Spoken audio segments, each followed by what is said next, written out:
अस्सलाम वालेकुम viewers, welcome to the students platform. Viewers, आज हम पढ़ेंगे PSY 404 के टॉपिक 57 से स्टार्ट करेंगे। 62 तक इंशाल्लाह ताला हम कवर करेंगे टॉपिक्स को। तो टॉपिक 57 है brief psychotic disorders. Brief psychotic disorder क्या है? This disorder is characterized of a sudden and temporary period of psychotic behavior, for example delusion and hallucination। इसके अंदर डायग्नोस्टिक क्राइटेरिया को देखते हैं। सबसे पहले आपको ऐसे ऐसा क्लियर होते जाएगी ये चीज़ क्या है, ये कौन सा डिसऑर्डर है, क्या इसकी डेफिनेशन और इसकी एक्सप्लेनेशन। इसके अंदर क्या रहा है कि जो सिम्टम्स नीचे दी गई इनके अंदर से एक या एक से ज़्यादा सिम्टम्स हों तो हम इस डिसऑर्डर का नाम देंगे। Delusion, hallucination, disorganised speech, grossly disorganised और कैटाटोनिक बिहेवियर। बी में कह रहा है कि इसकी ड्यूरेशन एक दिन से एक माह तक होनी चाहिए। अच्छा, एक अंदर मैंने एक चीज़ जो है मिस कर दी कि जो पहली तीन है ना, 1 2 और 3, तीन डिजीज़ हैं के नाम सिम्टम्स हैं, इनमें से एक ज़रूरी है। इसके अलावा फिर कोई और हो तो चलेगा, लेकिन इन तीनों के अलावा अगर फ़र्ज़ करें चौथी डिजीज़ जो है ना वो है सिर्फ, तो फिर हम इसको इस डिजीज़ का नाम नहीं देंगे। स्पेसिफिक डिजीज़ के बारे में डिस्कस कर रहे हैं, उसका नाम हम नहीं देंगे। ब्रीफ साइकोटिक डिसऑर्डर को हम डिस्कस कर रहे हैं। खैर, बी के अंदर देखते हैं। बी के अंदर कह रहा है कि इसकी ड्यूरेशन एक दिन से एक माह तक होनी चाहिए। सी, ये भी ज़रूरी है देखना कि ये किसी और वजह से तो नहीं, जैसे ड्रग्स के इस्तेमाल की वजह से या हेड इंजरी वगैरह की वजह से। स्पेसिफाई इफ,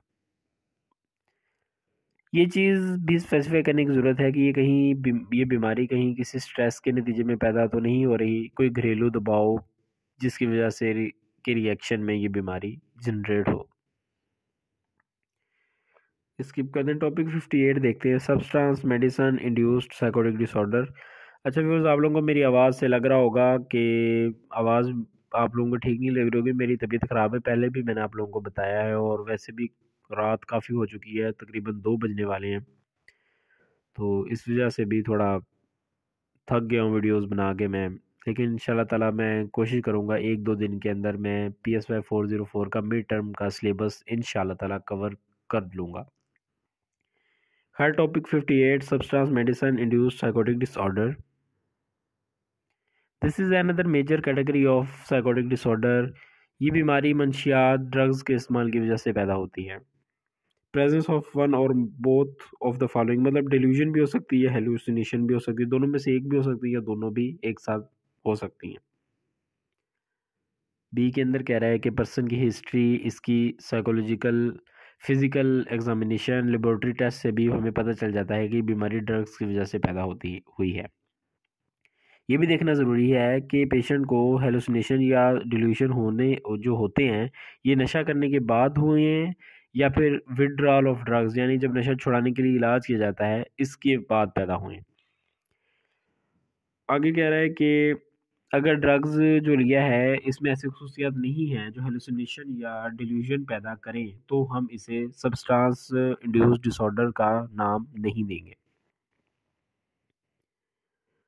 आगे सी के अंदर भी सेम यही पॉइंट बात करें कि ये ज़रूरी है कि जो नशा बंदे ने किया है उसके अंदर हेलुसिनेशन या डिल्यूजन वाले खसूसियात हों।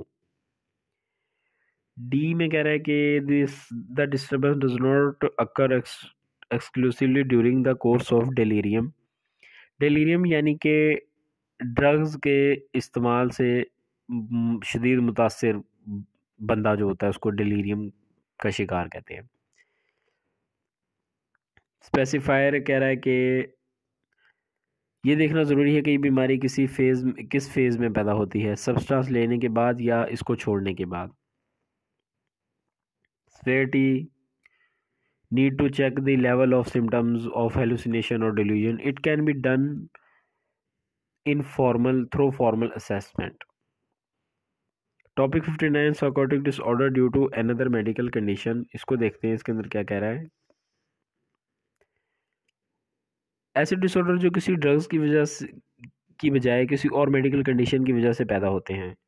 मसलन ए के अंदर कह रहा है कि मेन केसेस कॉजेज इसमें हेलुसिनेशन और डिल्यूशन है, मतलब कि इसके अंदर भी मेन कॉज जो है हेलुसिनेशन और डिल्यूशन ही है, मेन सिम्टम्स जो हैं। ये किसी दूसरी मेडिकल कंडीशन के डायरेक्ट असर की वजह से पैदा होता है।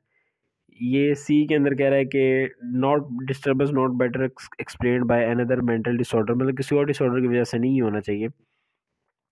ये अगर डेलीरियम के दौरान होगी तो इसे हम due to other mental condition नहीं कहेंगे। अगर किसी भी पर्सन कोई भी पर्सन अपने रोज़मर्रा के काम में सही तरह अपने रोज़मर्रा के काम नहीं कर पा रहा, फिर ये बीमारी डायग्नोज करेंगे हम। उसके बाद कह रहा है कि या तो डिल्यूजन या फिर हेलुसिनेशन, मतलब कि स्पेसिफाई कह रहा है, ये स्पेसिफायर के अंदर कह रहा है या फिर डिल्यूजन के साथ होगी या हेलुसिनेशन के साथ होगी, दोनों एक साथ नहीं होंगे। स्वेटी में कह रहा है कि इसके लिए ये भी ज़रूरी है कि इसकी स्वेटी का लेवल चेक करें, जो हमने पढ़ा था माइल्ड हो गया, मॉडरेट और स्फेयर। टॉपिक 60 है catatonia associated with another mental disorder. अगर कैटाटोनिया के साथ साथ दूसरे साइकोटिक डिसऑर्डर भी जाहिर हों तो इसे हम catatonia with associated with another mental disorder का नाम देंगे। इसके अंदर सिम्टम्स के अंदर पहला है स्टूपर, अनरिस्पॉन्सिवनेस यानी client don't response of external stimuli. आगे है catalepsy, patient in state of trance, ये मतलब ये कि एक पेशेंट है जो कि अनकॉन्शियस हालत में है और बेहोश हुआ है। आप इसे इसकी कंडीशन चेंज करने की कोशिश करते हैं लेकिन वो उस हालत से बाहर नहीं आता। Waxy flexibility, in such state individual allow themselves to move in new position and get back to that position, मतलब एक बंदा बैठा हुआ है, आप उसको लिटाते हैं तो वापस वो बैठ जाता है, फिर लिटाते हैं फिर वो बैठ जाता है। म्यूटिज्म, बिल्कुल खामोश है, कोई बात नहीं कर रहा। निगेटिविज्म, किसी बात से डिसएग्री कर रहा है, एक मुसलसल ना में सर हिला रहा है। पोस्चरिंग, पेशेंट ने एक पोस्चर अडॉप्ट किया है और वो इस हालत में घंटों बैठा रहता है, मसलन एक पेशेंट जो है घंटों एक जगह पर बैठा रहता है और वहाँ से हिलता नहीं है।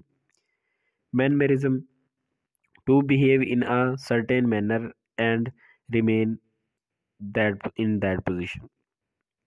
आगे है stereotype, patient of an act without any purpose, मतलब प्रिपरेशन करने के repetition of an act without any purpose, मतलब एक काम को बार बार किए जाना, रिपीट किए जाना बगैर किसी पर्पस के, बगैर किसी मकसद के।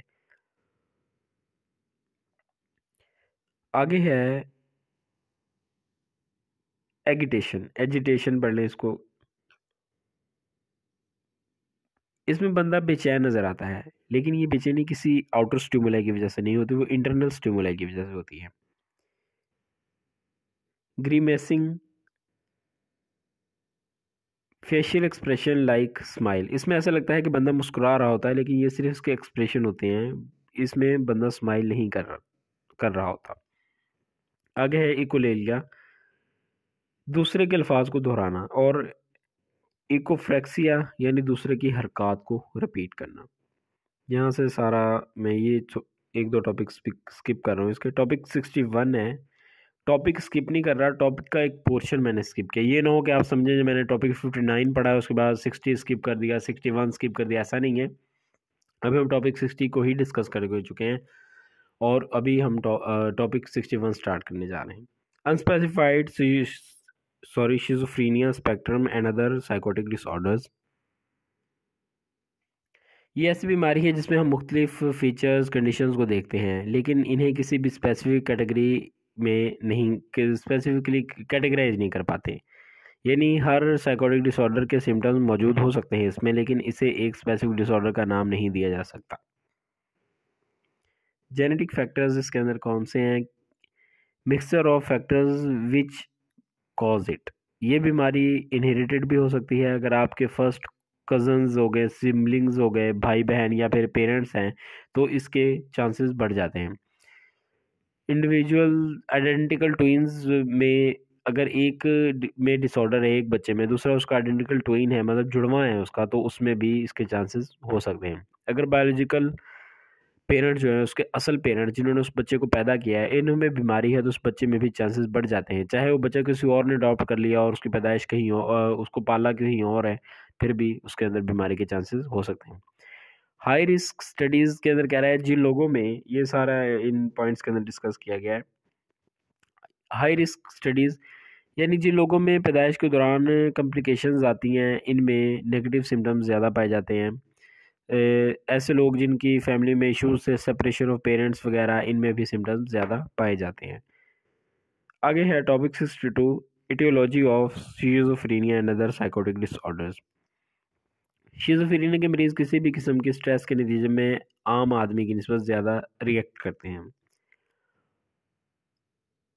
अर्बन एरिया के लोगों में शिज़ोफ्रेनिया निस्बतन ज़्यादा पाया जाता है। एक टर्म जो है शिज़ोजेनिक मदर इस्तेमाल की गई है इन पेरेंट्स के लिए जो कि कोल्ड बच्चों के लिए लेस इमोशन कॉन्फ्लिक्ट इंड्यूसिंग, यानी बच्चों के मसाइल को हल करने की बजाय इनके मसाइल को बढ़ाना और बच्चों पर रोब डालने वाले होते हैं। इनमें उन पेरेंट्स के बच्चे भी ज़्यादातर शिज़ोफ्रेनिया के शिकार होते हैं, इस तरह के जिनकी अभी मैंने एग्जांपल दी। अगर माँ बाप बच्चों के लिए क्लियर ना हो, बच्चों माँ बाप का मैसेज बच्चों के लिए क्लियर ना हो, यानी इस तरह बात करें कि जो बात करें वो क्लियर ना हो, बच्चों को उनकी बात समझ ना आए और फैमिली में हाई कन्फ्लिक्ट हो, इस तरह की फैमिलीज में शिज़ोफ्रेनिया का शिकार बच्चे ज़्यादा जल्दी होते हैं।